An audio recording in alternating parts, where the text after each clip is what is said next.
ठाणे महानगरपालिका सार्वत्रिक निवडणुकीसाठी मतदानाला आता सुरुवात झालेली आहे। सकाळची 7:30ची वेळ आहे आणि आपण सध्या ठाण्यातील वन विभाग या ठिकाणी कार्यालयाकडे आणि याच ठिकाणी भाजपचे आमदार संजय केळकर सहपत्नीक या ठिकाणी मतदानासाठी आले। ज्येष्ठ नागरिक देखील या ठिकाणी आहेत, आपल्या मतदानाचा हक्क ते बजावणार आहेत। प्रत्येकाने आपल्या वोटर आयडी स्लिप हातात घेऊन या ठिकाणी मतदान कक्षाकडे आलेले आहेत। काय सांगणार, या ठिकाणी मतदानासाठी आलेले आहेत, वातावरण कसं आहे? वातावरण चांगलं आहे, शांत आहे, चांगलं आहे, व्यवस्थित आहे। वोट करायला आम्हाला जायचं आहे। आता जास्तीत जास्त मतदान व्हावं यासाठी लोक आवाहन करतात, महापालिका आवाहन करते। आम्ही त्यासाठी सकाळी उठून पहिला इकडे येऊन वोट करून मग का जातं। तरी पण त्यांना घेऊन येतात, खेचून दुकानात जायच्या अगोदर ते घेऊन येतात। हो, उठवून त्यांना त्यांच्या पाठी लागून घेऊन येतात। लोकशाहीचा उत्सव आहे आणि आज ठिकाणी मतदानासाठी सर्वजण आहेत। भाजप आमदार संजय केळकर यांच्या पत्नी देखील आहे। दरवर्षीप्रमाणे यंदा देखील मतदानासाठी हक्क बजावत आहे। संजय केळकर स्वतः मतदानासाठी आलात, तुम्ही देखील आलात, कसं वातावरण आहे? वातावरण उत्साही आहे आणि चांगलंच असलं पाहिजे। हा लोकशाहीचा उत्सव आहे, त्यामुळे जास्तीत जास्त संख्येने लोक बाहेर पडतायत आणि लोकांना असं आव्हान राहील की हा मतदानाचा आपला हक्क आहे, अधिकार आहे आणि कर्तव्य देखील आहे। तेव्हा सर्वांनी जास्तीत जास्त संख्येने मतदान करून योग्य उमेदवार निवडून द्यावे। ज्येष्ठ नागरिक सकाळपासून घराच्या बाहेर पडले। हा, ज्येष्ठ नागरिक तर जास्तच उत्साही असतात आणि त्यांनी तसं राहावं। ते सकाळीच येतात, बाकीचे आपापले काम सांभाळून नक्कीच मतदानाला येतील असा मला विश्वास आहे।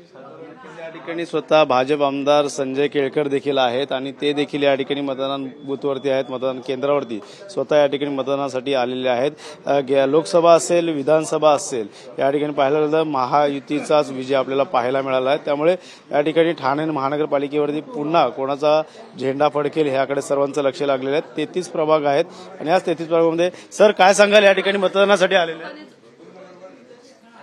हो, मी तर नेहमी माझा नंबर असतो पहिला 7:30च्या लाईनीमध्येच मी असतो, मग ती कुठलीही निवडणूक असो, कारण की ही लोकशाही बळकट करण्याचा हा मोठा उत्सव आहे, त्याच्यामध्ये आम्ही सहभागी झालं पाहिजे। मी स्वतः देखील लोकशाही शाबूत राहण्याकरता बळकट होण्यासाठी इमर्जन्सी ज्या वेळेला आणीबाणी या देशामध्ये आली गेली त्याला विरोध करण्याकरता मी या क्षेत्रामध्ये उतरलो आणि त्याच्यामुळे हे तर अत्यंत महत्त्वाचा असा उत्सव आहे, तर त्याच्यामध्ये तर सहभागी व्हायलाच पाहिजे।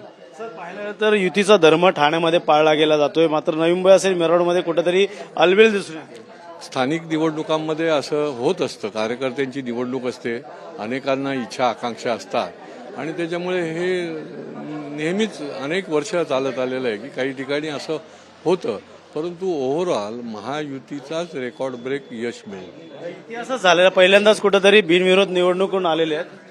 नाही, बिनविरोध जरी झालेले असले तरी अनेक लोक निर्णय टिप्पणी करतायत कारण त्यांचे कोणी आलेले नाही आहेत, परंतु हे देखील काही असं वाईट लक्षण नाही। एखाद्या उमेदवाराला जर वाटत असेल की मी निवडणूक लढून काही उपयोग नाही, हे भरपूर शक्तिशाली दिसत आहेत, हे लोक निवडून येऊ शकतात, त्याच्यामुळे जर त्यांनी विड्रॉ केला असेल तर तो बिनविरोध होतो, याच्यामध्ये आक्षेपाचं काय। परंतु त्यांचा अधिकार आहे, त्यांनी कोर्टात जावं, जिथे जिथे जायचं तिथे जावं आणि आपल्याला न्याय मिळवून द्यावा, पण लोकशाही आहे।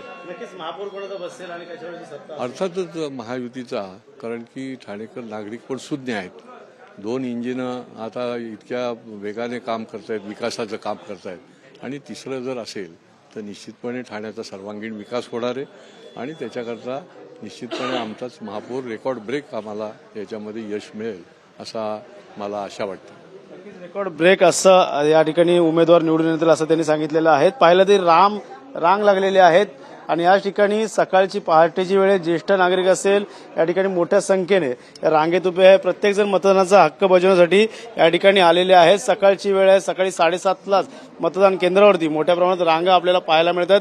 निवडणूक अधिकारी असेल या पोलीस मोठ्या प्रमाणात बंदोबस्त देखील या ठिकाणी आपल्याला पाहायला मिळतो। त्यामुळे नक्कीच मतदानाचा आकडा कशाप्रकारे पार होणार आणि त्याचबरोबर युतीचा कशाप्रकारे महापौर बसणार, रेकॉर्ड ब्रेक असं या ठिकाणी उमेदवार निवडून येणार असं देखील भाजपचे आमदार संजय केळकर यांनी सांगितलेलं आहे। कॅमेरा अथर्वसह गणेश सुरा, TVN मराठी, ठाणे।